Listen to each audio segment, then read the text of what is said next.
very, very different to those of the familiar large-scale universe. A huge outstanding question is when and why does the weirdness of quantum mechanics give way to classical physics? One answer to this question suggests that the entire universe is so much weirder than we imagined. Or should I say, the multiverse.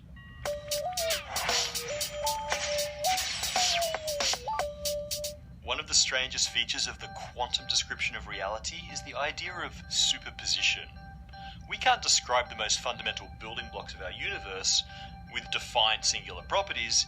Instead, they seem to behave as probability clouds of all properties they might have were we to try to measure them.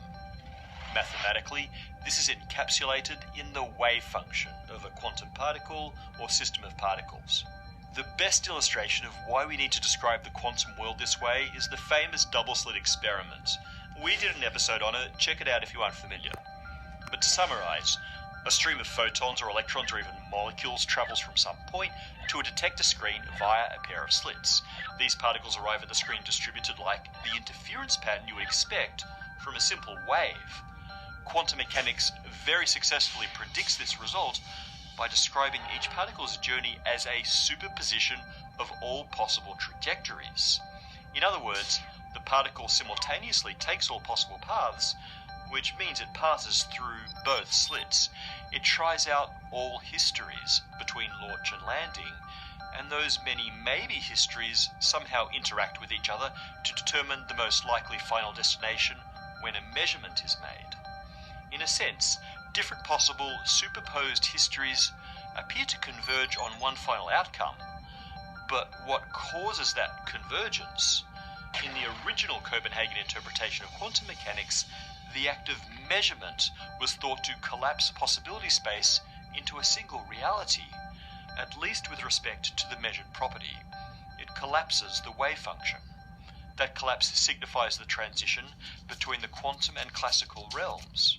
One of the founders of quantum mechanics, Erwin Schrödinger, found this ridiculous, and he proposed his famous Schrödinger's cat thought experiment to highlight the absurdity. Okay, real quick, I wanted to show you guys this, and I thought this is interesting for the research that I've been doing. If you, my subs out there would know what I'm talking about here on my 8-part series of Are We in a Maze? Are we trapped in a maze? And lo and behold, when I was looking up many worlds, this picture came up. The many worlds interpretation says there are infinite timelines. And as you can see, they used a maze to represent this many worlds interpretation. I think this is amazing for me because I'm not kidding. I did 8-part series for this. And here you go. Here's your tree of life that we saw before. Yes, last video I did. And there you go. I mean, a maze. I'm sorry, but that's crazy for me. Infinite time. I mean, it's amazing the stuff that has been tying together for me. I'm not kidding. Things that I did in the past, video-wise. I don't know if you got anyone remembers, but I told you I go and I asked the Father for guidance, and he literally said, look at my old videos, and not literally, but you know, I had the idea. That's what it is for me. Ideas come to my head, and then anyways, that's where I come up with the idea to go back and check my old videos, and lo and behold, you know, the Maze series, a lot of them are starting to come together of what research I've done. It's a great thing. But anyways, here we go. Here's the article. Let's see if we can find anything in here. Big implications. Not all physicists subscribe to this theory. Recent poll found the majority of are Copenhagen all the way, but a growing minority do. Sean Carroll, for one, he explains that many objections to the theory arise because people come at it from a classical physics point of view. In classic mechanics, it's quite a bit of work to accommodate extra universes, and you better have a good reason to justify putting in that work, he writes. That is not what happens in quantum mechanics. The capacity for describing multiple universes is automatically there. We don't have to do anything. Okay. Here's the rest of the article. I can't read the whole thing here. This was the video we watched. Interesting article if you want to read it. Alright, so let's go to the reincarnation thing I was talking about. Here we go. This right here, I think is interesting with past lives, because I'm still on the fence with that. A lot of people, some people think that it does talk about reincarnation in the Bible. Some people say that it doesn't. I don't know yet, because I haven't really taken it to the Father yet, and I'm gonna pray on it, and we'll figure it out together. But I'm gonna show you the information regardless, and see if maybe it's onto something, you know. Well, you see here, right here. For other uses, see reincarnation, past lives, and transmigrations of souls. Read direct here. For other uses, see past lives. Okay. So, as you can see, there's a lot of different cultures that, you know, believe in past lives, and Christianity actually. Some denominations within Christianity and Islam do not believe that individuals reincarnate. Particularly groups within these religions do refer to reincarnations. These groups include the mainstream historical and contemporary followers of the Cathars, Alawites. Okay, so let's go down a little bit. Here's some concepts and definitions.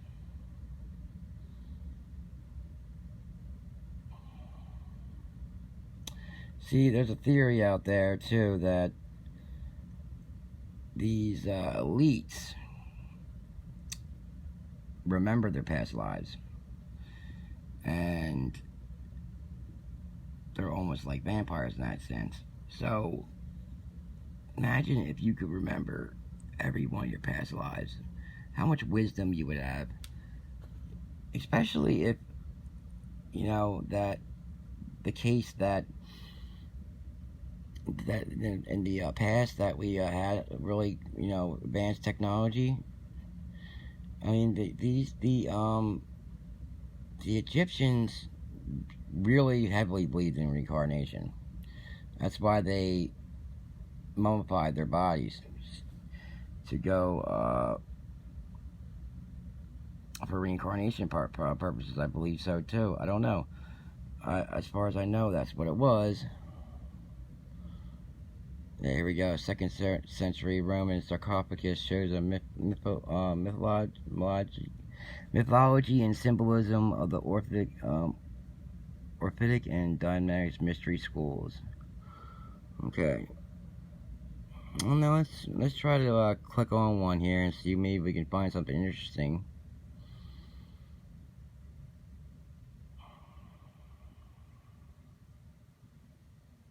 Okay. See, I don't like to be too dogmatic nowadays and just do Christian theories, you know. I believe that a lot of other stuff out there can be right too, you know. Don't get me wrong, the Bible is very, very good source to look at, but I like to look at other sources now. Julius Caesar recorded that Druids of Gaul, Britain, and Ireland had I can't read that, So let's keep looking down. I mean, you can read this as we go. It's interesting stuff, you know. Now, Judaism, that's the one that, you know, they believe in that big time, I think. The belief in reincarnation has first existed among Jewish mystics in the ancient world, among whom differing explanations were given of afterlife. Although with a universal belief in an immortal soul, today reincarnation is an esoteric belief within many streams of modern Judaism. Kabbalah teaches and believes in Gilgul transformation of souls. So let's look at that right there. Okay. Because this is what the elite believe in. And like I said, if it's true, they have a lot of knowledge, because if they can remember their past lives, then they have a lot of stuff they can do, and they are doing it. Okay, physical world, spiritual levels of bodies of predecessors, and so on. Okay, let's see what it says here. And the concept of reincarnation in Kabbalist esoteric mysticism, in Hebrew, the word Gilgul means cycle or wheel, and Nashamat is the plural for souls. Souls are seen to cycle through lives or incarnations, being attached to different human bodies over time. Which body they associate with depends on their particular tasks in the physical world, spiritual levels of the body of predecessors, and so on. The concept relates to the wider process of history in Kabbalah, involving cosmic tikkun. Okay, and this is the last thing I'm going to talk about here on the Kabbalah. This is what the so-called elites, and you know what, I don't even like calling them elites, you know, because they're not elite to me. Not at all. But anyways, this is exactly what they follow. The Hermetic occultist, the Jewish and non-Kabbalah. The Kabbalah is the Illuminati. This is your Illuminati right here, the Kabbalah. And I can't believe what I read when I saw this and researched it, the Christian Kabbalah. Wait till you see one of the names that people have been saying lately, and it was an eye-opener for me, I swear. I'm going to show you right now, and I couldn't believe when I saw it. I don't care if people give me flack for it, you know, I'm reading you exactly what this says in here, and hey, it is what it is. But once I get to it, let's see if I can find it. Bear with me. It's hard to do when I'm reading with, there it is right here. Okay. This is the Christian Kabbalah, right? Okay. I'm gonna read it, man. I almost feel bad reading this, man, but I mean, I never called Jesus this in the first place. Jonah Reclalion, whatever, a Catholic humanist, was Pico's most important follower. His main source for Kabbalah were Manihanium, Raconte, and Joseph, whatever. Argued that human history divides into three periods: a natural period which God revealed himself as Shadia, the period of Torah in which God revealed himself to Moses through the four-letter name of the Tetrahedron, and the period of Christian spiritual rule of the earth, which is known in Christianity as the Redemption. It was asserted that the five-letter name associated with this period is an altered version of the Tetragrammaton, with the additional letter Shin. This is the part that was kind of eye-opener for me. This name, Yeshua, now this is the name for Jesus that people have been calling him lately, is also known as a pentagrammaton, a pentagon. It is attempted by Christian theologians to read the name of the Christian deity into the unpronounced name of the Jewish God.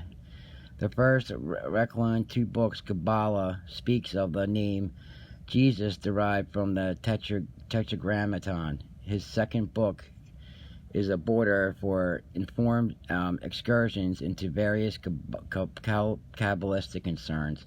See, and this is what I thought was dangerous, calling him Yeshua. As you can see right there, it is from the in black and white. It is from the Jewish Kabbalah.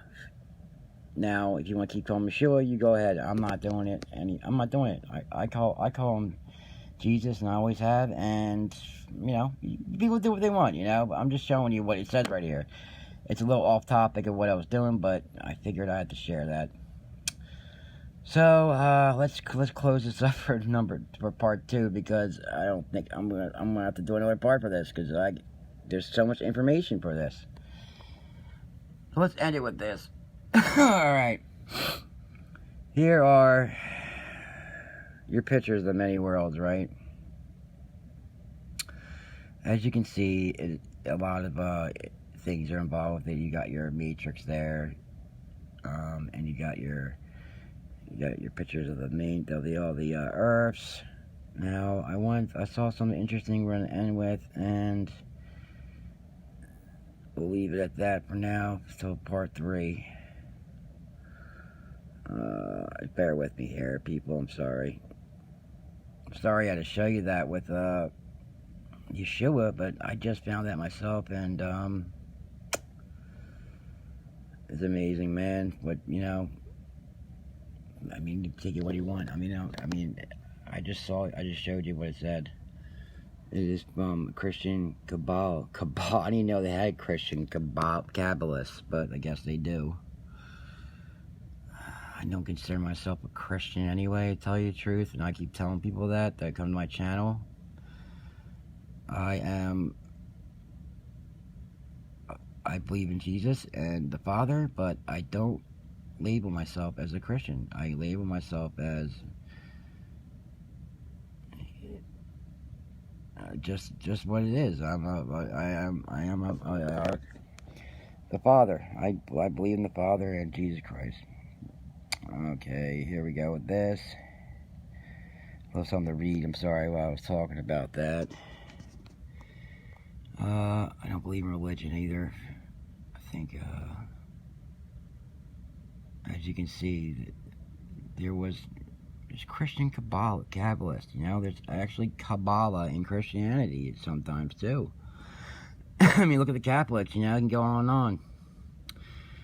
I find it more disheartening to find a decent church these days, and I really don't like what happened with this coronavirus thing with the church. I think that it's disgusting, you know, what they did with the church, and it just proves that, you know,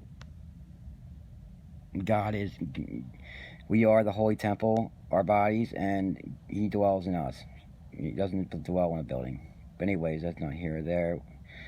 But this is an interesting picture, as you can see, to end with. You got Saturn right there, and then look, you got the whirlwind. What many worlds theories means in physics. And this is what it means. Look at that. Insane. I mean, you could probably break that down for hours. Go at it, people. See, let me know, what do you think this is.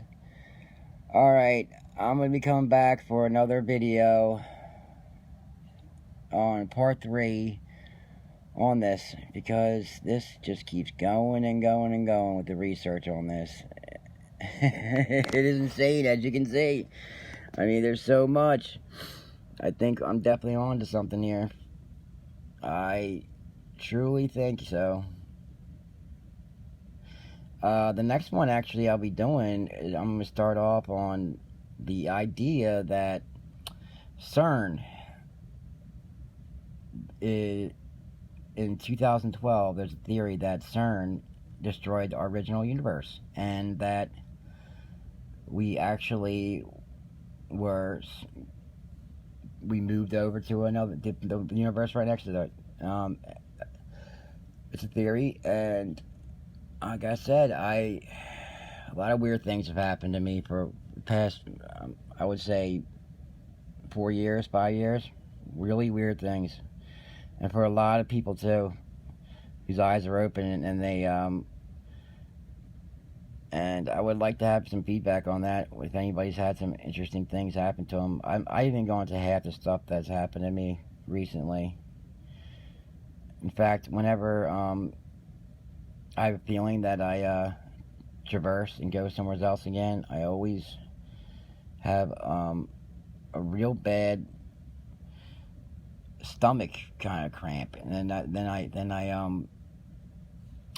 feel like I'm real tired and my head hurt. It's insane. I'm sore. It's so much stuff happens to me, and every time this happens to me, I look right away at what things have changed. I have certain things that I look at each time, and it literally tells me every time that it's different, and I'm gonna show it to you if you want me to. Every time I move, these certain things I look up always change. So you know what? I'm gonna see how long I can push this with the video. Maybe I can go longer than I usually do. So let's go on to the CERN. What do you call it? The CERN theory on the many worlds. Okay. Parallel universe. Max Lachlan is a child genius described as probably the smartest kid in the world and, at the age of 13, came up with his own free energy device. According to Max, CERN, the European Organization for Nuclear Research, has actually destroyed our universe, and we now live in a parallel universe that was closest to our old one. The complexity of the universe is immense, so much so that if we try to grasp it, even for a moment, it can make your head feel like it's going to explode until you drop to your knees, flail your arms about, and look for the TV remote to find some meaningless entertainment. But this confusion is beautiful. We strive to understand so much in our day-to-day lives, so much about ourselves, and so much about the world we live in, whether from the comfort of our living rooms or within the structure of a classroom. What we know about the universe, as told by textbooks, barely begins to scratch the surface of its complexity. As a child, a part of me thought academia was set in stone. I trusted Christopher Columbus to always be celebrated, and I assumed Pluto was a forever planet. But today, I realize human error makes us, well, human. The universe is the biggest teacher of all, and we are merely trying to learn its lessons one day at a time, one textbook at a time, one online article at a time. What is our reality? Is it our human flesh, our mortality, the capability of life on Mars? Yes. But it is also quantum entanglement, unified field of consciousness, free energy, superhuman abilities, singularity, parallel universes, and alternate realities. The universe is as simple as the smile on my face and as complex as the word infinity. As an adult, I could perhaps rant forever about the complexities of the universe, but I also feel like I would just be a hamster on a wheel if I did that. Why? Because the adult brain is learned, and therefore it is pretty clouded. Would it be different if I could head back to my childhood years and try to put the complexity of the universe into words? In the below video, Lachlan presents a new theory that CERN, the European Organization for Nuclear Research, and one of the world's largest and most respected centers for scientific research, destroyed our universe and we live in another universe that was parallel and closest to it. Now if that doesn't make your head hurt, or at least make you want to find out more, you're not alone. Don't forget to like our page.